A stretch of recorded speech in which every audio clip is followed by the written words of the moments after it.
몇몇 기업들의 실적 발표가 있지만 저는 이 중에서는 를 가장 유의있게 봐야 된다고 생각을 합니다. 그래도 배터리 관련 기업 중에 수익성을 보수적으로 관리하는 기업이기 때문에 실적을 어떻게 발표하는지에 따라서 2차전지가 다시 상승의 길에 들어설지 아니면 다시 바닥으로 내려갈지 그런 부분을 결정해주는 가장 중요한 실적 발표가 아닐까 싶습니다. 여러분 안녕하세요. 직장인 투자자 대구남자입니다. 직장을 다니며 투자를 하고 계신 여러분, 실제 직장인인 제가 알려드리겠습니다. 직장인이 제2의 부수입을 만드는 현실적인 투자 방법을 모두 담았습니다. 일어나 잠들기 전까지의 모든 투자 일상을 저와 함께 만들어 가보실까요? 직장인 투자자분들 모두 강의에서 만나요. 자세한 내용은 아래 고정 댓글에서 확인해주세요. 안녕하세요, 대건남자입니다. 이번 영상은 최근 일어난 시장 상황에 대해서 그 다음에 일정에 대해서 말씀을 드려볼까 합니다. 최근 시장을 보면 굉장히 답답하다 라고들 많이 이야기를 합니다. 지금 시장처럼 이렇게 되면 진짜 나가린데 말이죠. 코스피나 코스닥의 지수 차트를 보면 진짜 눈물이 앞을 가립니다. 사실 제가 이런 단어까지 안 쓰려고 했는데 진짜 연병을 하고 있습니다. 코스피는 그나마 버티고는 있다고 하지만 말이 버티는 것이지 위에 고이평선들이 막고 있기 때문에 쉽사리 올라가기는 힘들 것으로 생각이 됩니다. 코스닥은 300일선까지 내려왔습니다. 진짜 지수 자체의 상황이 너무나도 좋지가 않다라는 이야기를 드리고 싶습니다. 중국은 2월 5일부터 지준율을 0.5% 인하하기로 하면서 항생지수는 급등했는데요. 일본에도 밀리고 중국에도 밀리는 아주 약한 코스피, 코스닥의 증시 상황을 보면 매우 답답할 수밖에 없고 속으로 진짜 막 열불이 터지면서 연병하네라는 단어가 진짜 절로 나오는 현재의 시장인 것 같습니다. 사실 이런 시장일수록 돈이 오갈 데가 없어서 일정과 연관된 기업들의 상승이 충분히 일어날 수 있다고 생각을 하기 때문에 계속해서 팔로우업을 하는 것입니다. 1월 31일에는 FOMC 회의도 있고 2월에는 또 명절인 설날이 있습니다. 개인적인 생각으로는 빠르면 26일, 늦으면 29일까지는 어느 정도 매매를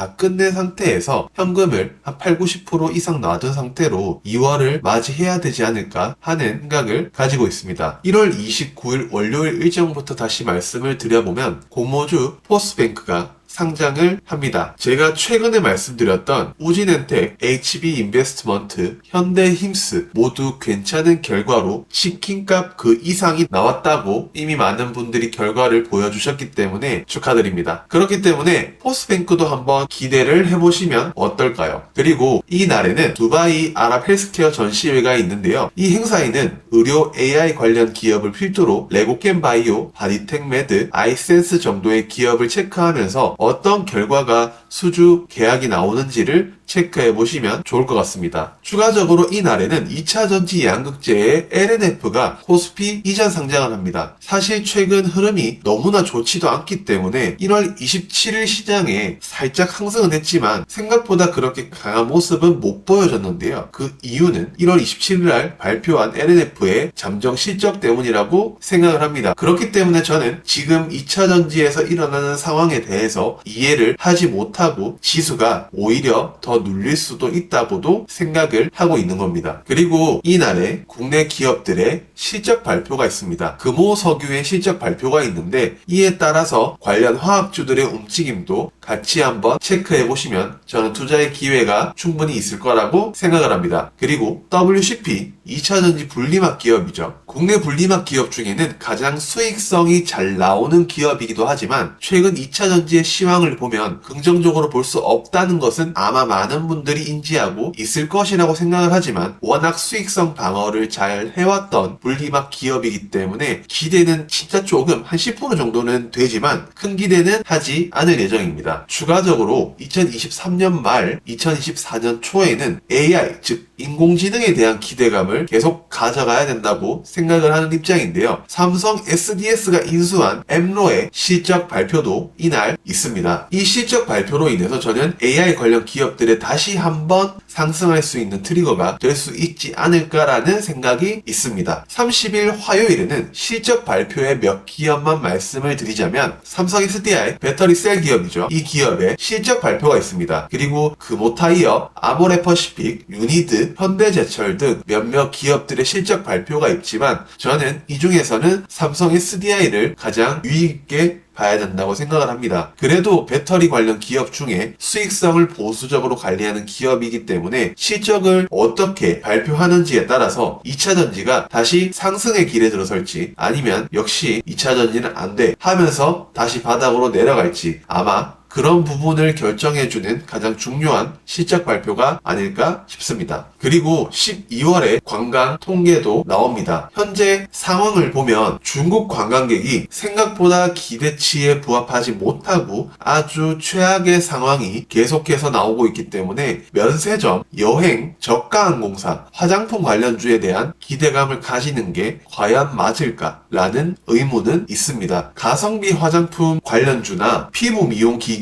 관련 기업에 대해서는 지켜볼 것이긴 하지만 기존의 중국 관광객들의 방문에 대한 관련된 기업들은 저는 지금은 크게 보는 게 맞나 싶은 생각이 계속 드는 것은 사실입니다. 31일 목요일에는 제가 가장 중요하다고 생각되는 일정 중에 하나인 미국 FOMC가 있습니다. 그렇기 때문에 저는 29일에서 30일까지는 굉장히 보수적으로 크게 투자를 하는 것이 파도의 변동성을 지킬 수 있는 방법이 아닐까 싶습니다. 매파다, 아니다 라는 의견이 갈라집니다. 사실 아무도 모릅니다. 그렇기 때문에 너무 예측을 하려고 하지는 않으셨으면 좋겠습니다. 그리고 이 날에는 말이죠. 국내 기업에 영향을 줄 미국 빅테크 기업들의 실적 발표가 있습니다. 오전 6시 30분에는 마이크로소프트가 그리고 구글의 실적 발표가 있습니다. 그리고 오전 7시에 AMD의 실적 발표가 있습니다. AI나 반도체, 지금 시장에서 가장 주도 섹터, 주도주가 많이 속한 기업들이기 때문에 이 빅테크들의 실적 발표에 따라서 국내 시장에 대한 영향이 꽤 클 것으로 해석이 됩니다. 추가적으로 엔비디아의 새로운 GPU인 RTX 40 시리즈가 공개가 됩니다. AI 반도체의 SK 하이닉스 관련 밸류체인의 한미반도체 이스페타시스가 어떤 움직임을 보여주는지 한번 체크해 보시면 좋을 것 같습니다. 이날이 어떻게 보면 저는 가장 중요하다고 생각이 되는 이유 중에 하나가 구글의 간편 동작 검색 지원인 Circle to Search가 출시가 됩니다. 안드로이드 폰에서 AI를 접목한 하나의 검색 지원을 구글에서 출시를 하는데요. AI 관련 기업, 지능형 로봇 관련 기업에 대한 주목을 한번 해보셨으면 좋겠습니다. 최근 움직였던 기업들 위주로 체크를 해보시면 좋은 결과가 있을 것 같은데요. 구글의 간편 동작 검색 지원 Circle to Search가 갤럭시 S24와 어떻게 결합되는지에 따라서 갤럭시 S24가 앞으로 어떠한 방향성을 가져갈 수 있는지를 주목해 보시면 좋을 것 같고요. 그 이후에는 갤럭시 S24, 구글의 이 검색 지원 관련 기업들에 대해서도 팔로우업 해보시면 좋을 것 같습니다. 그리고 같은 날에 국내에 드디어 갤럭시 S24가 출시가 되는 날이기 때문에 한 번 더 이슈를 줄지에 대해서도 관심을 가져보셨으면 좋겠습니다. 현재 촬영하는 날은 1월 27일입니다. 근데 갤럭시 S24를 벌써 받아서 가지고 계시는 분들도 있기 때문에 공식적으로 갤럭시 S24가 이날에 출시가 되는 것이지 이미 기기를 받아보시는 분들도 많은 것으로 알고 있습니다. 그리고 같은 날에 세미콘 코리아 2024 그리고 삼성전자 실적 발표 그리고 컨퍼런스콜까지 이날은 굉장히 우리 국내 시장에 가장 중요한 하루가 되지 않을까라는 생각이 듭니다. 그래서 관련 기업으로는 삼성전자 그리고 SK하이닉스 이하 밸류체인 관련 기업들을 한번 주목해 보시면 어떨까요? 저는 개인적으로 영업이익률이 좋은 기업에 대한 투자를 좋아하기 때문에 그 점도 한번 체크해 보시면 좋을 것 같습니다. 2월 1일 목요일에는요. 오전 6시 30분에 퀄컴의 실적 발표가 있습니다. 반도체 기업들의 영향을 주는 빅테크 기업들이 실적이 잇따라 발표가 되기 때문에 우리는 이 점을 주목해서 보자고요. 그리고 미국 시총 1위 빼앗기지 않으려는 애플의 실적 발표가 오전 7시에 있습니다. 한국 왕따 시키지마 미국 형아들아.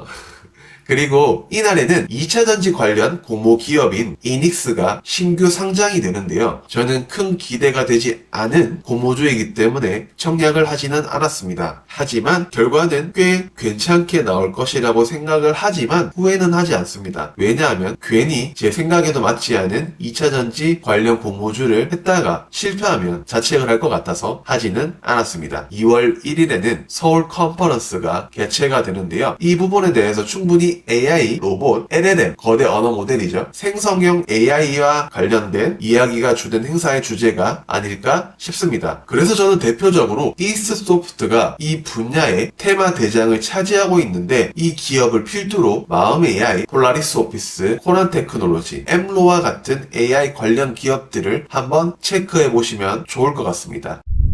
2월 1일 목요일 일정까지 말씀을 드렸고요. 저는 다음 영상에서 더 보완해서 2월 2일 금요일 일정부터 그 다음 주에 일정까지 한번 브리핑을 다시 해드리도록 하겠습니다. 지금 시장은 너무 무리해서 매매를 하면은 굉장히 저는 위험하다, 조금 조심을 해야 된다 라는 말씀을 다시 한번 드리고 싶고요. 근데 지금처럼 시장이 흘러가면 굉장히 저는 한국 시장이 왕따가 되거나 오히려 나가리가 되는 그런 안 좋은 증시가 될 것 같아서 상당히 우려점이 많습니다. 제가 계속해서 드리는 말씀은 지금은 FOMC나 명절이 있기 때문에 너무 무리한 매매는 하지 않으셨으면 좋겠고요. 다음 영상에서는 조금 더 지수 상황을 지켜보고 매매를 할지에 대해서도 말씀을 한번 드려보는 시간을 가져보도록 하겠습니다. 월요일부터 목요일까지 증시 준비 잘 하시고 크게 잃지 않는 매매 수익을 여러분들이 내셨으면 하는 한 주가 되었으면 좋겠습니다. 다음 영상에서 뵙겠습니다. 안녕.